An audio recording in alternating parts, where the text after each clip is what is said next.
2 minute भगवान का संकीर्तन, उसके तत्पश्चात आगे की कथा।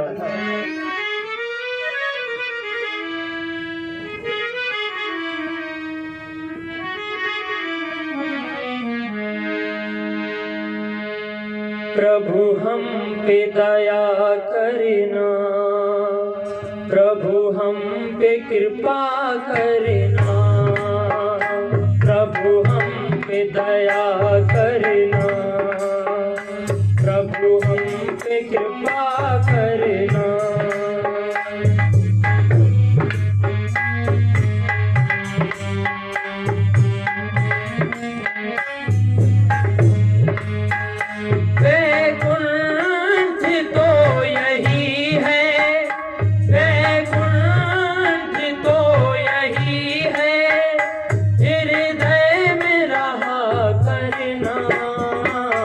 प्रभु हम पे दया करना, प्रभु हम पे कृपा करना।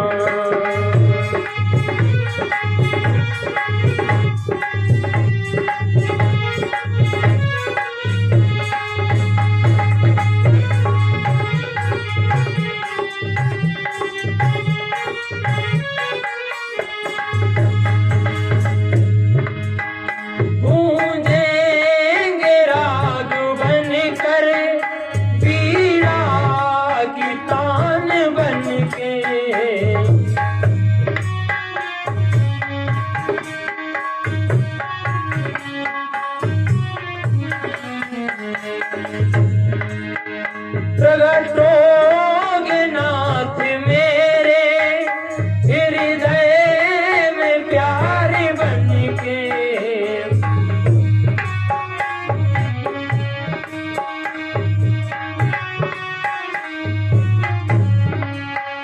हृदय में प्यार बनके, हर रागिन की ध्वनि पर स्वर बन के उठा करना।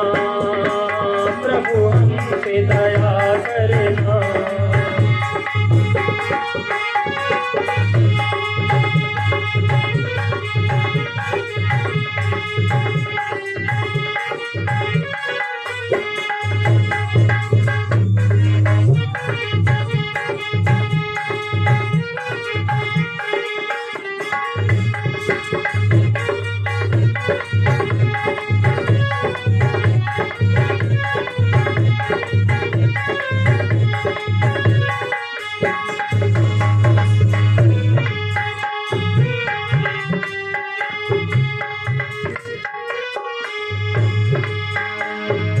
और भक्त क्या कहता है? नाचेंगे मोर बन कर, हो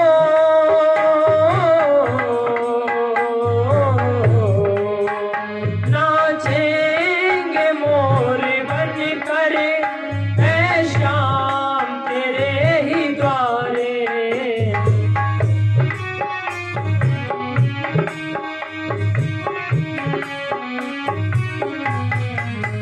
घनश्याम छाया बन कर, घनश्याम छाया बन कर, रहना मेरे सहारे।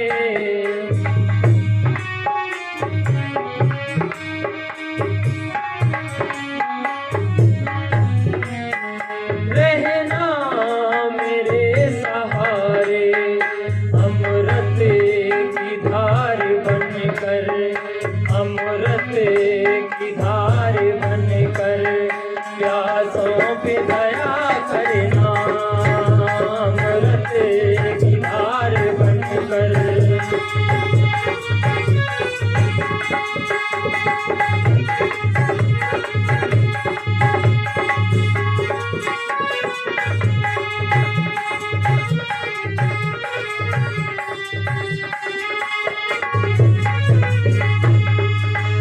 हे नाथ कृपा करना, प्रभु हम पे दया करना।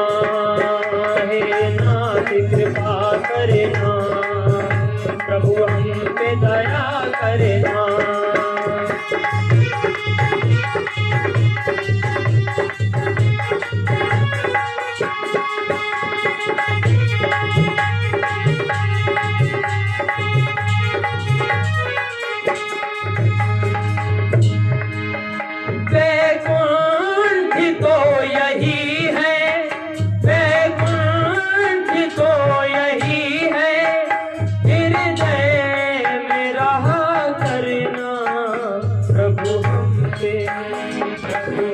पे दया करना, प्रभु हम पे कृपा करना, प्रभु हम पे दया करना, प्रभु हम पे कृपा करना, प्रभु हम पे दया करना, प्रभु हम पे कृपा करना, प्रभु हम पे दया करना, प्रभु हम पे कृपा करना। बोली गोविंद भगवान की। आइए भक्तों, आप सभी को पंचम दिवस की कथा की ओर लेकर के चलते हैं।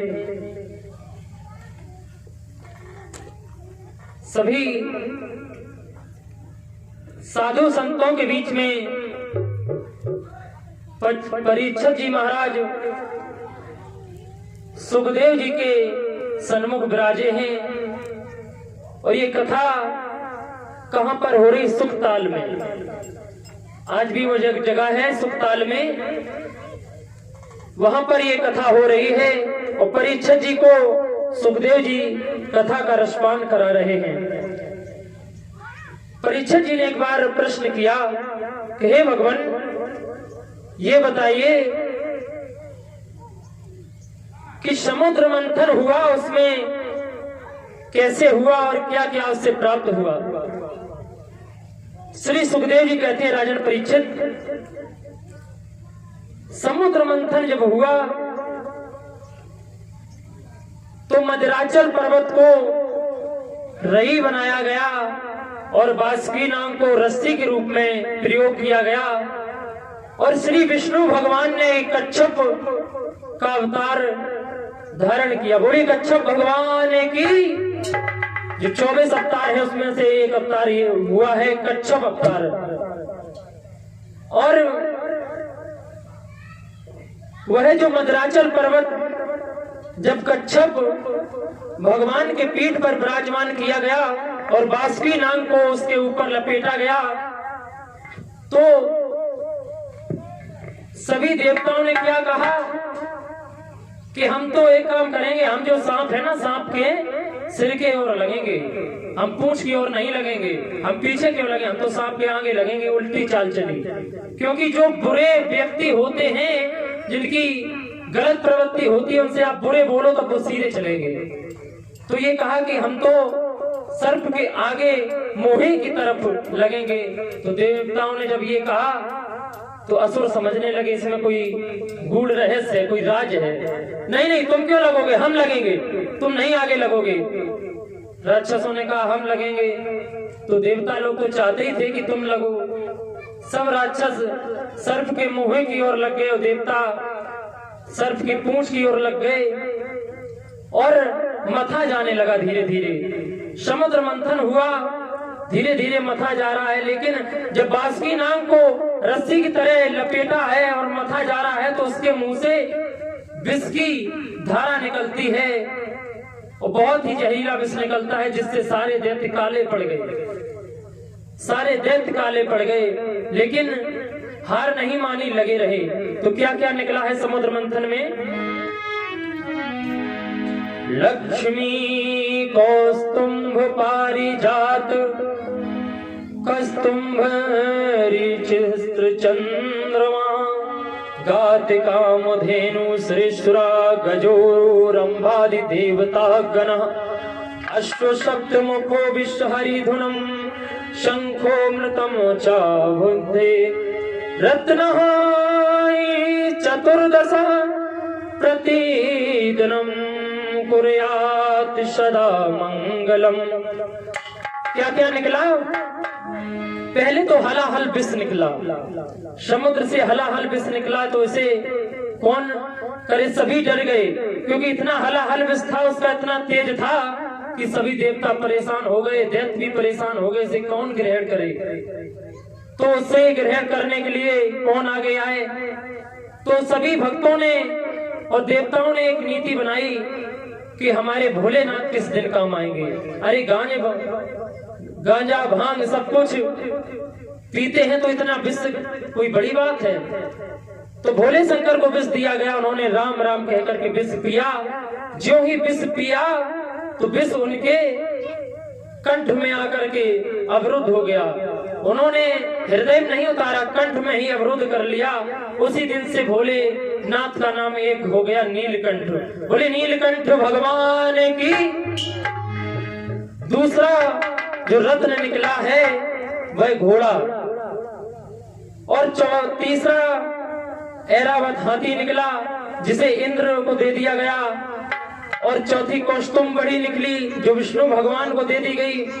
पांचवी कामधेनु गाय जो परशुराम जी के पास थी, और एक निकला कल्प वृक्ष जिसे कल्पना वृक्ष भी कहते हैं। कल्प वृक्ष का मतलब ये था कि उसके नीचे बैठ के आप जो भी कल्पना करेंगे आपको वही मिलेगा। जैसे कि एक व्यक्ति उसके नीचे बैठ के कल्पना कर रहा है कि मैं बहुत बड़ा धनी हो जाऊं, मेरे पास धन हो, तो तुरंत उसके पास तमाम धन आ गया। थोड़ी देर बाद उसकी इच्छा बढ़ी तो उसने सोचा कि एक कोई सुंदर सुकुमारी मिल जाए जिसके साथ मेरा प्रेम प्रसंग चले, तो एक सुंदर सुकुमारी आ गई। और दूसरे ही क्षण वह सोचने लगा कहीं इसके घर वालों को पता चल गया तो हमारी पिटाई हो जाएगी। जो सोचा वही होता है। कल्प वृक्ष के नीचे तो तुरंत उसके घर वाले आ गए, उसकी पिटाई हो गई।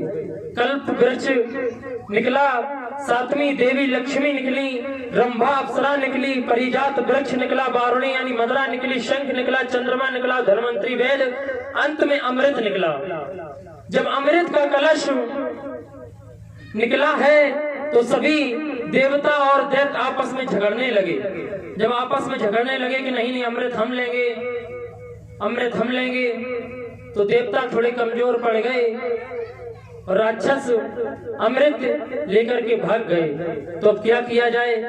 इसी समय विष्णु भगवान को याद किया तो विष्णु भगवान से कहा कि जब भस्मासुर ने शंकर जी से वरदान मांगा और शंकर जी ने वरदान दे दिया कि तुम जिसके सर पे हाथ रखोगे वही भस्म हो जाएगा, तो भस्मासुर ने कहा कि यहाँ पर कोई दूसरा तो है नहीं जो मैं इस वरदान की परीक्षा करूं, यहाँ आप ही उपस्थित हैं। तो शंकर जी के पीछे जब भस्मासुर हाथ रखने के लिए दौड़ा था तो मोहिनी का रूप धारण करके प्रभु आपने ही बचाया था। आज फिर प्रभु वही मोहिनी का रूप धारण करूं। तो देखिए क्या हुआ, जगत को नचाने वाले आज क्या कर रहे हैं। आज लियो री हरि रूप मोहिनिया, आज लियो हरि रूप मोहिनिया,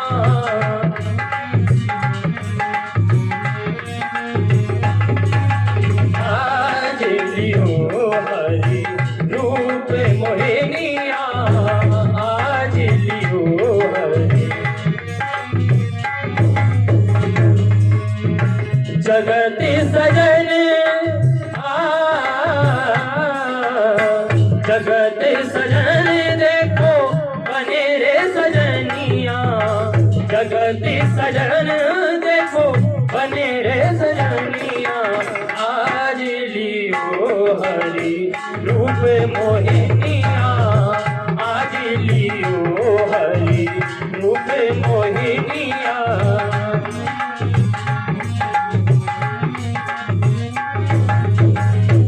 जब मोहिनी रूप में विष्णु भगवान आ गए तो नृत्य करते जा रहे हैं और देवताओं को रिझा रहे हैं। कैसे? तुम तनन तई तत धुम तुम तनन तुम तन तुम तुम तन तुम आदि तुम आदि तुम दिन तनन दिन तनन तुम तन तुम तन तत तुम तनि था तत तुम धै था तत तुम धै था। आज लियो हरि रूप मोहिनिया, आज लियो हरि रूप मोहिनिया।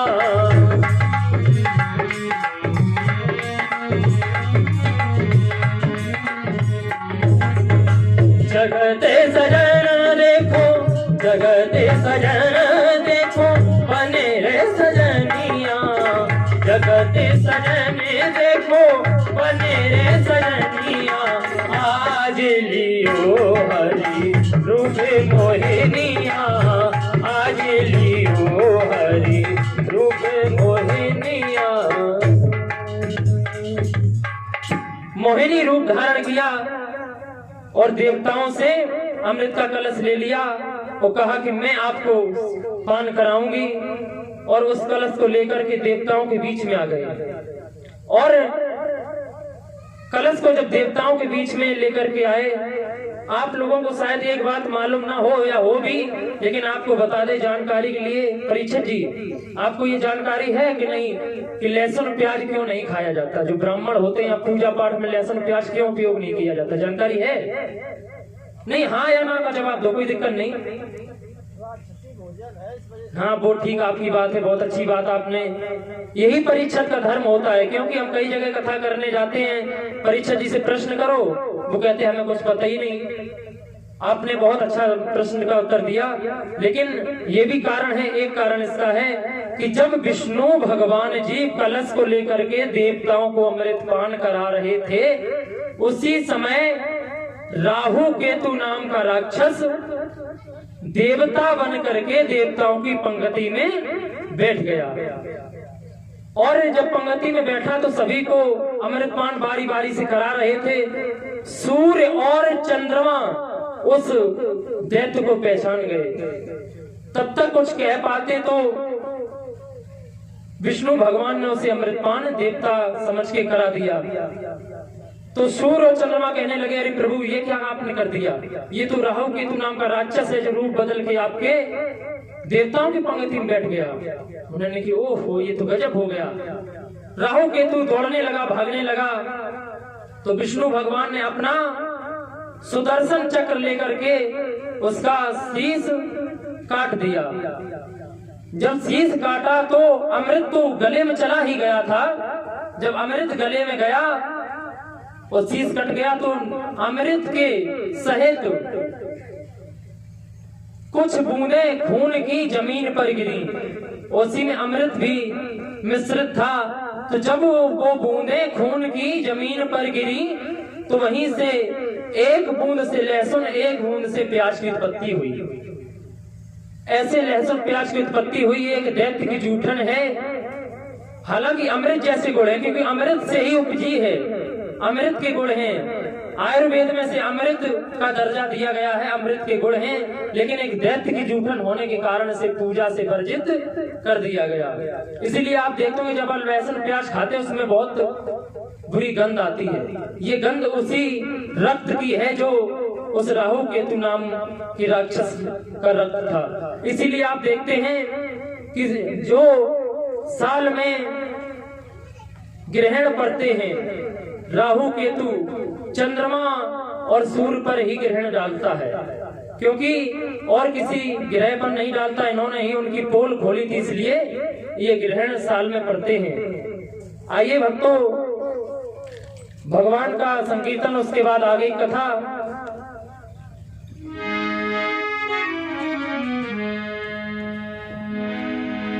ना राम नाम लीनो, ना हरि को नाम लीनो, और तेने भरी जवानी में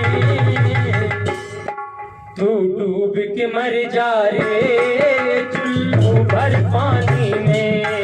तू डूब के मर जा रे चुल्लू भर पानी में।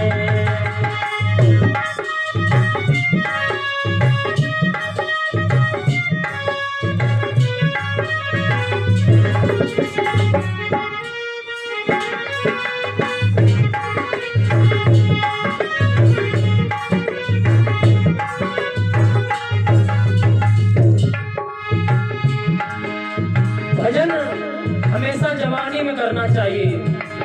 बुढ़ापे में जब आंख से दिखाई नहीं देगा, आंख से बहेगा नाला और बुढ़ापे से पड़ेगा पाला। तभी आंख से कीचड़ बहेगा, कुछ दिखाई नहीं देगा, कानों से सुनाई नहीं देगा, मुंह से बोल नहीं पाओगे, खांसोगे तो बच्चे कहेंगे अरे चुप बैठे रहो, मेरे बुढ़ऊ की वजह से और परेशान है। जो भजन होता है जवानी में होता है, बुढ़ापे में तो सिर्फ बस यही समझो। ना राम नाम लीनो, ना हरि को नाम लीनो, तेने भरी जवानी में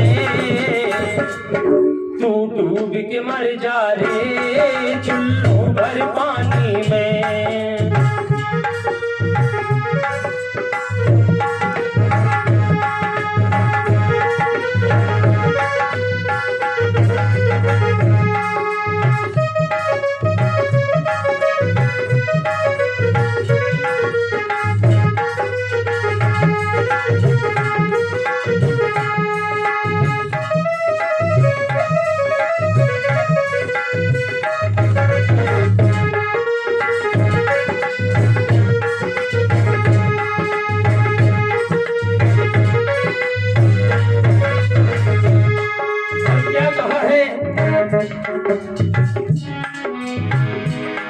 क्या लायो पानी में, क्या तू लाया इस माटी में, ये शरीर माटी में ही मिल जाना है। क्या लायो माटी में, मिल जाएगो माटी में, एक दिन काया तेरी कस जाएगी माटी में।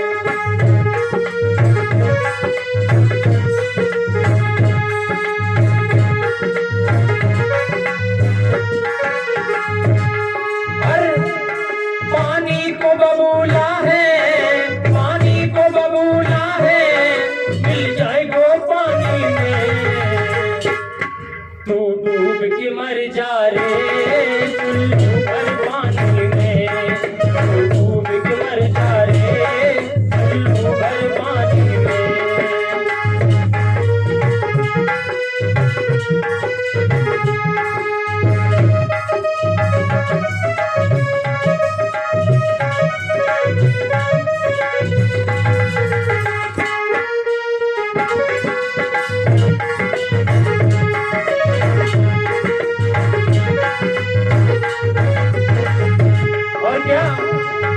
तू करता मेरा मेरा यह कुछ भी नहीं है तेरा।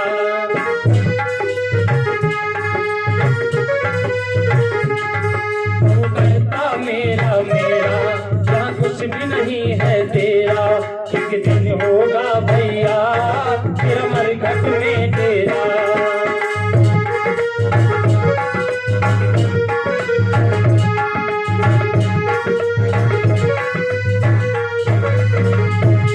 कछु कमाई के ले जा रे, कछु कमाई के ले जा रे छोटी जिंदगानी में। तू डूब के मर जा रे चुल्लू भर पानी में।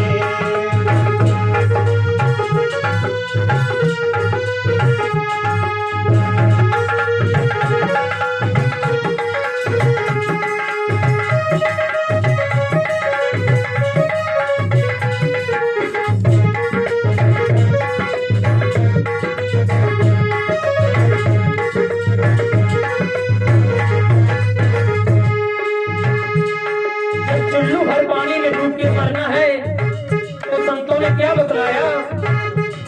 कर सच्ची भक्ति है, भक्ति में भक्ति है। कर सच्ची भक्ति है, भक्ति में शक्ति है। भक्ति से भैया मिल जाएगी मुक्ति है।